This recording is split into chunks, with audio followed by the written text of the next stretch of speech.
Et bien voilà, le tirage de la phase de poule de la Ligue des Champions 2020-2021 vient d'être fait. On va analyser ça ensemble. C'est parti. Salutations à tous, Steve, supporter of Marseille. J'espère que vous allez bien. Bon, ben voilà, hein, le tirage est fait. Bon, tout de suite, hein, avant d'analyser les adversaires, franchement, les gars, ça devait commencer à 5 heures. Le tirage a commencé à 17h30. Je l'ai suivi sur le live de RAF Football, que je salue. Je t'embrasse, mon poteau. Où à un moment on était plus de 5000 sur son live. Donc bravo, félicitations. Donc je vous invite hein, à aller sur sa chaîne YouTube, à vous abonner si vous n'êtes pas abonné. Voilà, Raph qui nous a fait vraiment bien vivre ce tirage au sort qui nous a occupé pendant le temps où, où on attendait, quoi, parce qu'on a attendu plus d'une demi-heure. Alors là, je m'adresse vraiment à l'UEFA, quoi. Tout ce que vous avez fait de 5h à 5h30, clairement, ça on s'en battait les webs, quoi. Envoie le tirage et basta. Qu'est-ce que c'était long! Et surtout entre chaque chapeau, dès que vous avez tiré tout le chapeau 1, avant d'attaquer le chapeau 2, qu'est-ce que c'était long!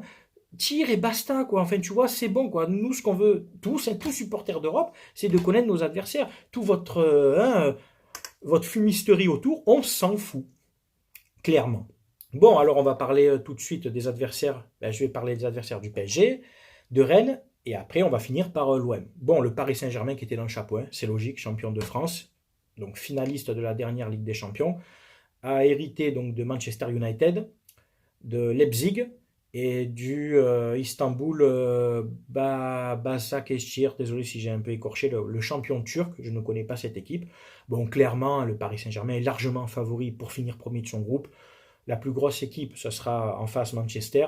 Je pense que le PSG va prendre 6 points contre les Turcs, va prendre au minimum 4 points contre Leipzig et au moins aussi 4 points contre Manchester. Bon, je pense que voilà, les joueurs du PSG sont plus expérimentés, ont plus de talent, il faut être honnête, objectif. Pour moi, le Paris Saint-Germain a eu un tirage, alors on ne peut pas dire favorable, parce qu'ils ont quand même Manchester, et puis après c'est logique qu'ils aient une équipe faible du chapeau 3 et du chapeau 4. Enfin, je veux dire, voilà, c'est logique, il n'y a pas de jalousie, c'est normal. Donc pour eux, je pense que ça devrait bien se passer. Rennes, première participation en Ligue des Champions. Je salue Thomas par le foot, hein, qui est supporter rennais. Ben écoute, je te souhaite bonne chance quand même, mon poteau, qui a hérité du vainqueur de la dernière Europa League, Séville. Ils ont Chelsea, qui s'est bien restructuré, qui a une belle équipe. Et puis ils ont l'équipe russe Krasnodar, que je connais très peu. Ben écoutez, je trouve que c'est un tirage assez homogène, hein, qui laisse les chances à Rennes aussi. Bon, les grosses équipes à jouer, ça va être Chelsea et surtout Séville, qui est quand même pour moi un grand d'Europe, qui gagne régulièrement l'Europa League. Donc, certes, ils ne sont pas champions d'Espagne, ils sont jamais hein, à jouer le titre, je suis d'accord, mais c'est quand même une très grosse équipe qui fait toujours des très beaux parcours en Europa League et qui est quand même régulièrement qualifiée en Ligue des Champions. Ils ont leur chance pour finir troisième, clairement. Et puis peut-être, hein, on ne sait jamais, en arrivant à gagner peut-être un match à l'extérieur chez un gros, à gratter cette deuxième place. Je trouve que le groupe de Rennes est assez similaire avec le nôtre. Et donc j'en viens sur le groupe de l'Olympique de Marseille avec Porto, le champion du Portugal en titre, Manchester City, qui est un gros calibre européen, même s'ils ne sont pas champions d'Angleterre, mais ils sont quand même régulièrement qualifiés en Ligue des Champions depuis des années, avec des joueurs de très haut niveau, expérimentés Ligue des Champions. Ben voilà, ça va être vraiment un très gros match. Et puis l'Olympiakos, le champion grec, avec Mathieu Valbuena. Donc voilà, on va retrouver Mathieu Valbuena. Ne pas prendre à la légère cette équipe d'Olympiakos, qui ont des joueurs expérimentés. C'est une équipe qui va vouloir, elle aussi, dans l'autre sens, se dire on veut prendre 6 points contre l'OM, parce que voilà, ils ne sont pas là non plus pour faire figuration. Donc voilà, si tu veux, je pense qu'on peut finir troisième de ce groupe. Hein. La confrontation avec l'Olympiakos va être décisive pour nous. Et puis, à nous de ne pas perdre au moins à domicile contre Porto et City et à voir ce qu'on fera chez eux là-bas. Voilà. Malheureusement, la différence aurait pu jouer en notre faveur si on avait nos supporters hein, en mode soirée européenne de Ligue des Champions. Nos ultras qui auraient poussé derrière, tu vois, c'est une autre ambiance hein, en Ligue des Champions. Voilà, pour ceux qui n'ont pas encore connu, vous verrez, c'est d'autres sensations et c'est dommage.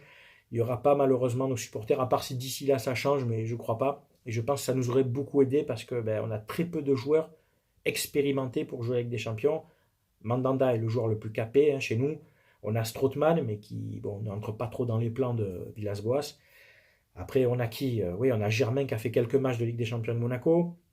Thauvin et Payet ont participé à la Ligue des Champions l'année où on fait 0 points. Donc, bon, tu vois, au niveau expérience, c'est moyen. Et puis en gros, je crois qu'on a fait le tour, quoi, hein. Après, ouais, Khaled Takar a fait quelques participations avec Salzbourg, plus un peu en Europa League. Et puis je crois que j'oublie personne, hein. Alvaro ne l'a pas joué, il me semble. Sakai non plus. Amavi non plus. Et puis dans les recrues, à part Nagatomo avec l'Inter de Milan, mais que ce soit Luis Enrique, Balerdi ou Gay, eh ben, aucune expérience du très très haut niveau européen. Donc nos supporters nous auraient fait énormément de bien. Malheureusement, on va devoir faire sans. Mais bon, je ne suis pas défaitiste. Je pense qu'il y a moyen de faire quelque chose. Au moins troisième, je te dis. Après, je tiens à calmer tous les supporters. Peut-être un peu un excès d'engouement, enfin normal, ou défaut de jeunesse, c'est pas une critique, hein, c'est vraiment parce que je suis passé par là, qui disent oui, tout de suite, ouais, il y a moyen de se qualifier en huitième. Calmez-vous, les gars. En face, on parle quand même de Manchester City, d'accord? Et il y a quand même le FC Porto, hein, c'est pas dégueu, c'est quand même une équipe qui est habituée à jouer la Ligue des Champions, qui a un très bon niveau. Et comme je te dis, on a très peu d'expérience, ça fait 7 ans qu'on n'y est plus. Eux, c'est des équipes qui y sont régulièrement depuis 7 ans.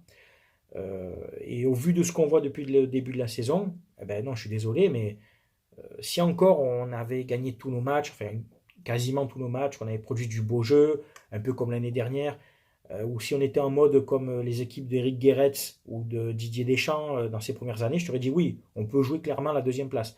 Mais là, on n'est pas dans une bonne dynamique pour l'instant. La deuxième place, je la souhaite, bien entendu, mais attention, moi je dis calmons-nous, calma, hein, comme on dit, c'est la Ligue des Champions, c'est plus l'Europa League. Donc voilà, soyons derrière notre équipe, mais moi je vous dis attention les gars. J'aimerais au moins qu'on prenne 6 à 8 points voilà, sur cette phase de poule, qu'on ne soit pas ridicule, qu'on sorte la tête haute si on doit finir troisième. Voilà, qu'on prépare quelque chose, qu'on propose du beau jeu. Et là, donc, je m'adresse à André Villas-Boas et à tous les joueurs. Là, il va falloir vraiment rehausser votre niveau de jeu. Sanson, Rongier, Dimitri Payet, Thauvin, là, voilà, vous êtes, là, on parle du très très haut niveau. On n'est pas habitué à jouer ces matchs-là. La seule grosse équipe de très haut niveau qu'on joue chaque année, il faut le dire, c'est le Paris Saint-Germain. Au niveau intensité, ça vous donne un peu une idée de ce que ça va être quand on a joué contre eux en début de saison. Intensité dans les contacts, dans les duels. Et encore, je te dis, c'était un match particulier parce que c'est le Classico. Donc, en plus, il y a de l'animosité. Là, il va vraiment falloir hausser son niveau de jeu. Parce que en Ligue des Champions, les moindres erreurs ne pardonnent pas. Et croyez-moi, les plus anciens vous le diront. Voilà. Ben écoutez, c'est à vous maintenant de me donner votre avis hein, en commentaire sur ce tirage, ce que vous en pensez. Supporter Marseille, supporter parisien, supporter rennais, bien entendu. Tu vois, j'essaie de faire un topo à peu près de chaque groupe. Hein. Et après, pour les autres groupes, ben, je trouve que c'est assez équilibré. Hein. Il y a deux bonnes équipes par groupe. C'est vraiment un tirage homogène pour moi. Il n'y a pas de groupe de la mort. Et par contre, il y a deux groupes qui pour moi sont plus ouverts. Celui où il y a Dortmund, le Zénith et la Lazio, il me semble que c'est ça. Et l'autre groupe où il y a Liverpool, l'Ajax et l'Atalanta, tu vois, c'est un peu plus ouvert. Tu vois ce que je veux dire? Chaque équipe peut jouer crânement sa chance. Voilà, et puis on se languit que ça débute, que ça commence, et de enfin revoir des matchs de Ligue des Champions. Et je te dis, ça aurait été vraiment chouette que vous voyez ça, vous les plus jeunes, avec l'ambiance du Vélodrome en mode Ligue des Champions.